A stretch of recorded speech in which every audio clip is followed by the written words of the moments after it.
A loser, companies that actually own stuff. What do Alibaba, Airbnb, Uber, the Four Seasons, and Visa have in common?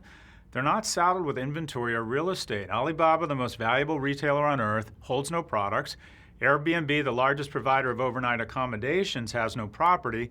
And Uber, the world's largest car service, owns no cars. This isn't a new business model. Visa, the largest credit card company in the US, doesn't own any banks or even issue its own cards. And the Four Seasons, the iconic hotelier, manages but doesn't own its hotel properties. Them and Starwood figured out a while ago that owning hotels is a shitty business, and they're better off charging the sucker who buys the building 6 to 10% a year to manage the property and lend their iconic brands. The capital these companies trade in is brand equity, software, customer relationships, and the greatest asset in a digital age, human capital. A winner this week, and arguably the hottest brand in the mall, Valentino, one of the fastest growing luxury brands in the world, propelled in part by its social strategy. Valentino posts on Instagram at least 35 times a week, more than any other luxury brand in L2's Fashion Digital IQ Index. While social leader Michael Kors receives double the engagement on an average post, Valentino posts twice as frequently, garnering more total interactions. The lesson here: as long as Instagram is offering 100% organic reach, post more.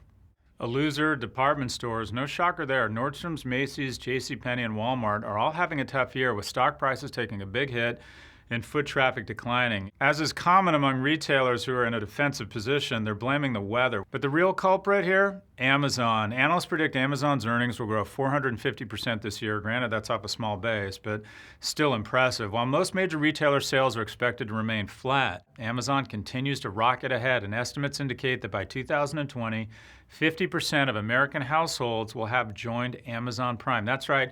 The cable pipe of stuff will be into 50% of US households. Simply put, money spent on Amazon is coming out of other retailers' pockets. We leave you with gorgeous footage of professional slackliner Teo Sanson's 500-meter walk across the Utah desert.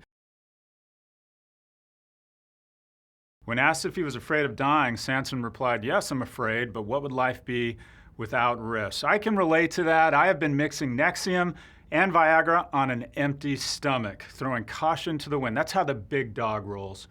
We'll see you next week.